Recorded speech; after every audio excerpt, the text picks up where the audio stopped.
Welcome to Fireside Giants. My name is Alex, with my co-host beside me, Anthony Novato. And if you have not heard the news today, the Giants cut James Bradberry, saving $10.1 million of cap space. That will essentially go towards signing our rookie class. The Giants had about $5.5 million to going into the day, and now they have about $15.6 million. So that should be enough to sign our draft class. Obviously, losing James Bradberry is a pretty significant hit to our secondary. I do want to discuss that briefly and how the Giants may kind of go into the future. What players I would kind of look out for as potential, competitors for the starting job. Will they go out in free agency and try to grab somebody? Who knows? Maybe, a lot of cuts happen towards the end of training camp. Good players are released. Maybe the Giants try to scoop one on the cheap that can compete at CB2. Definitely a possibility, Anthony. But, what are you thinking about James Bradberry being released, and how do you think this kind of impacts the CB2 position?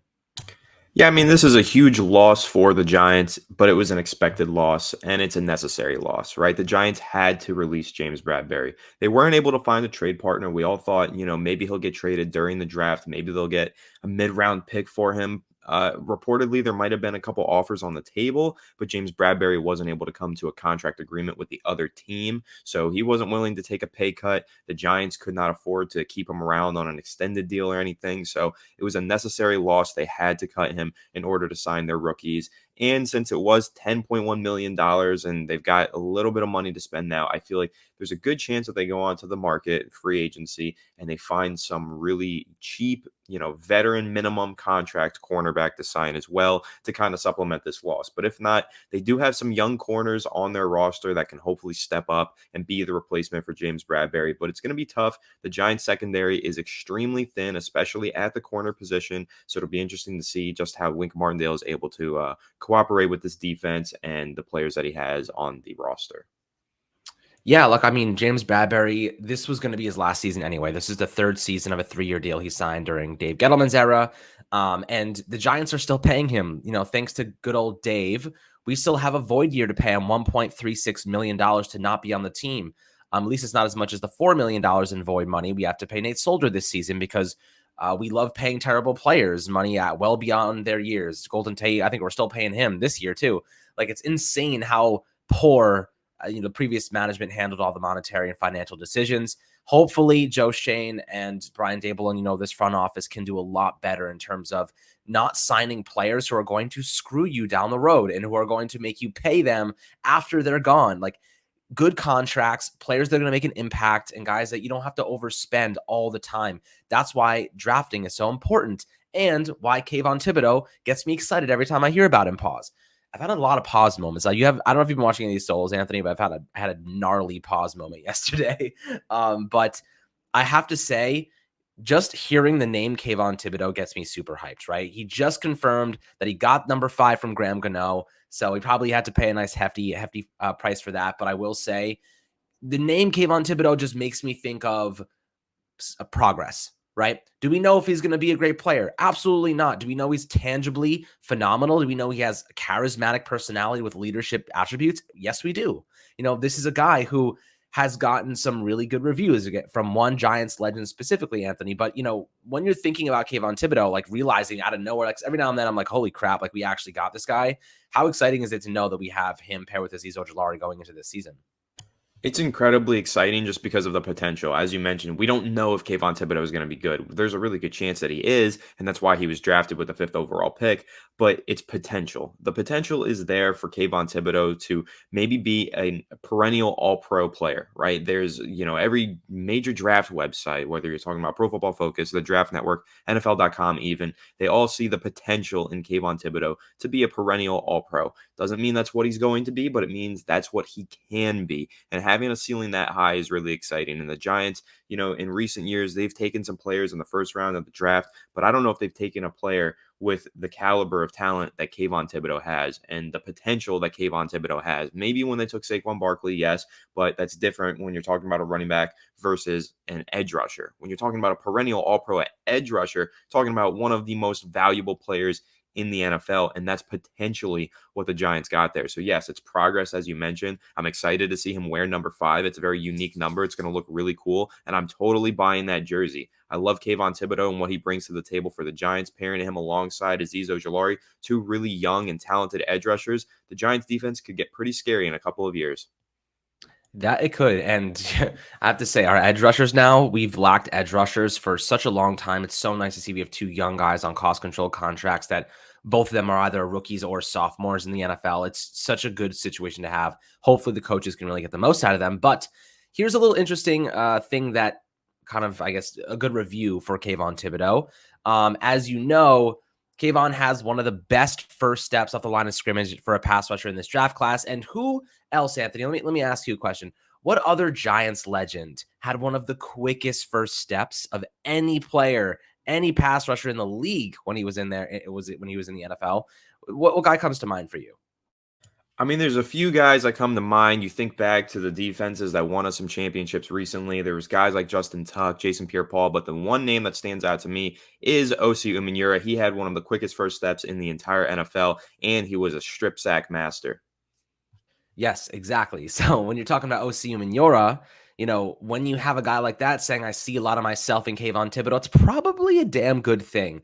And according to the New York Post, who interviewed OC Umenyiora, he said this about Kayvon. He said, he wouldn't be anything like JPP. He doesn't remind me of Kiwi, doesn't remind me of Tuck, doesn't remind me of Strahan, actually. Yeah, you're right. He's more like myself. He goes, I like him as a player for sure. Very dynamic football player. He's strong against the run, which for a college pass rusher of his caliber, you don't really see that. Strong, quick first step, good bender on the edge, good pass rush moves, good speed, and a good motor. Now, what's really exciting is that Umenyiora sees a lot of himself in Kayvon Thibodeaux, but who's actually the one mentoring Kayvon Thibodeaux? Michael Strahan. I mean, talk about having 2 of the most lucrative Giants pass rushers in history, teaching your brand new rookie who has all the traits to become an all-pro level player. Those are the guys you want. Saying he looks like me when I was in the league, and you have Michael Strahan training him and helping mentor him, to handle the New York media, help him develop some of his qualities. This is like the best case scenario for Kayvon Thibodeaux. Like, he walked into an absolutely perfect situation where he could be loud, charismatic, energized, but also like do the right things and follow the mold of, like, we've seen players get overwhelmed by the New York media in the past. And hopefully, like, Michael Strahan and some of these mentors can help Kayvon Thibodeaux, like, steer him in the right direction, help him handle that, don't like, and one of the things that I find is that the players that handle it the best are the ones that don't go on social media very often. If Daniel Jones was on social media, that dude would be absolutely depressed. Absolutely depressed. He would hate himself if he went on social media and say what and went to see what people said about him, because the guy gets torched left and right. OBJ, I definitely think social media hurt him. I mean, a lot of players get really, really vocal on social media, and I think that it ultimately, it hurts their ego. It hurts this and that. We've seen it over and over again in this modern era of football players and really just athletes in general. It happens all the time. So Anthony, how important do you think Michael Strahan having these mentors is to Kayvon Thibodeaux's success? I mean, I think it's incredibly important, just having some legends that know the game, that have been successful, that have won championships. And in the case of Michael Strahan, been arguably the best player in the NFL at one point. Having those players mentor you is extremely valuable for Kayvon Thibodeaux, because Kayvon Thibodeaux, as we mentioned, potential. He has all of the potential in the world. At times in college, he looked like the most dominant force on the football field. But at other times, it seemed like maybe there was some room for improvement. And hopefully these guys, Osi Umenyiora, Kayvon Thibodeaux, and anyone else, Osi Umenyiora and Michael Strahan, rather, anyone else that feels like they can help Kayvon Thibodeaux reach that potential, I'm all for it. I'm excited for it. And I hope that he does reach the potential with the help of his mentors. We've seen mentorship programs in the NFL before. We've seen them become, really useful and have translated to a lot of success for players in the past. There's a lot of quarterbacks, especially, who've been mentored by other quarterbacks that are retired, and edge rushers as well. So hopefully for Kayvon Thibodeaux, he really collaborates with guys like Osi Umenyiora, guys like Michael Strahan, and he's able to elevate his game and reach that full potential.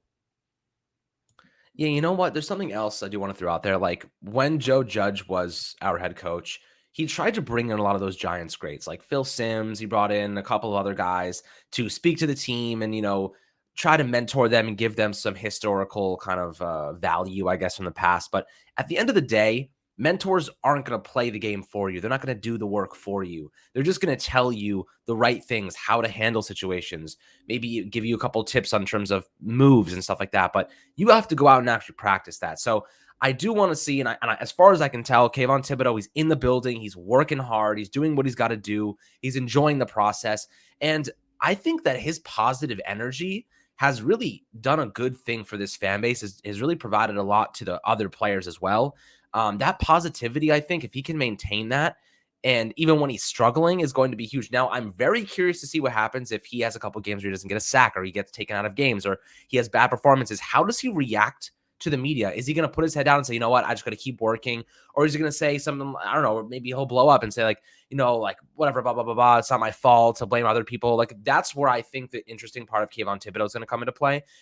Do I think he's going to be all like crazy and blow up? Absolutely not. I think that he's going to be, put his head down, keep working, keep trusting the process, and listen to his mentors. Like Michael Strahan say, hey, man, we don't always have good games. Sometimes you have a bad game. Sometimes you disappear for a couple of games, but it doesn't matter, because what matters is when it comes to crunch time, it's week 16, 17. You need to make a play. You need to stop that guy in fourth down, or stop that guy on third down in the fourth quarter to make the playoffs. That's the moment that matters the most. Nobody will remember anything you did before except for that moment. So I think that Kayvon Thibodeaux said it himself.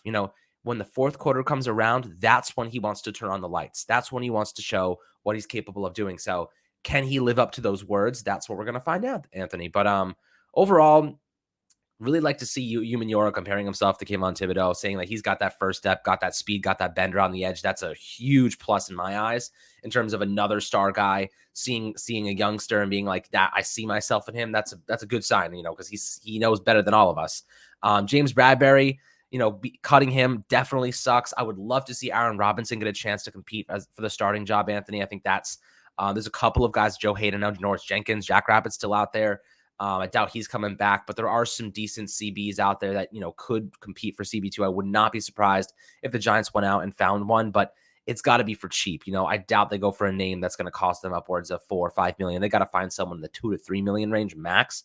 However, like, look what the Jets did last year. They drafted a bunch of guys and let them compete, man. Like, the Giants, yes, I hope they win games this year, but are they realistically winning the Super Bowl? Probably not. So let's be realistic. Let those young guys compete. Let them get the reps, because you got Flott from LSU. You got obviously Aaron Robinson, and you have Rodarius Williams. Those three guys, let them compete for outside snaps. What's the harm? You know what I mean? Like, even Julian Love looked good at some points at CB2. So maybe he even competes back there. Who knows? But Anthony, is there, I guess, anything else you have to say? Any last words you have? I think we kind of touched on the main topics of this segment. I think we touched on all the topics, but I will say, with James Bradberry being released, another name that I want to throw out there is Darnay Holmes. He's a guy that's shown a lot of potential playing slot, but we know his trainer very well, Brian Robinson, and he's mentioned before that he could be a player that moves inside or outside. He can really move around. He played outside in college. They moved him into the slot once he got to the NFL, and he's a player that we think could actually make an impact on the outside. And I know it's Brian Walker. I messed up his name. My apologies to you, sir. But going ahead and taking a look at Aaron Robinson as well, he's another player that's played inside and outside and even played a little bit of safety. So one thing that we know with all of the Giants defensive backs is they are all versatile. Again, with Xavier McKinney, he can play strong safety, he can play free safety, he can play in the slot. So you can move all of these players around. Julian Love has played every single position: slot, outside, free safety, strong safety, everywhere. So you've got a lot of versatility on the back end for the Giants defense. So yes, this is a huge loss, losing James Bradberry. He was one of the most talented players on the New York Giants roster, but he's gone. Got a plan for life without James Bradberry, and the Giants luckily have a lot of players in the defensive secondary that can move around and play multiple positions, which should hopefully help to supplement the loss of James Bradberry. Yeah, and I'll even throw something else out there. The past couple of years, we've tried to supplement bad coaching with good players in free agency, right? Good players to supplement bad coaching at certain positions. I thought Patrick Ewing was a good coach, but I'm talking about mostly other positions. Like, we were trying to get good guys, and then the scheme would just ruin them.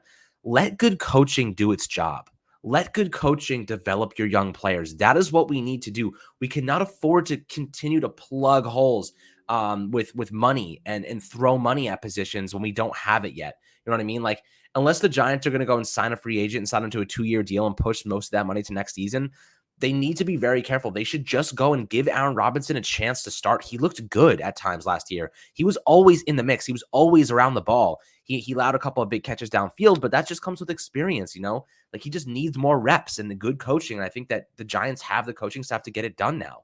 And I think that they did a decent enough job with him last year, just getting him in the right direction.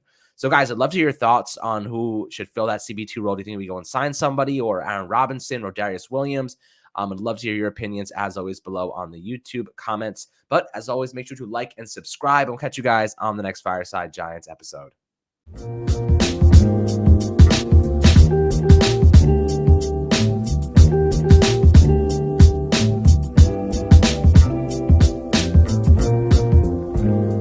TVSO.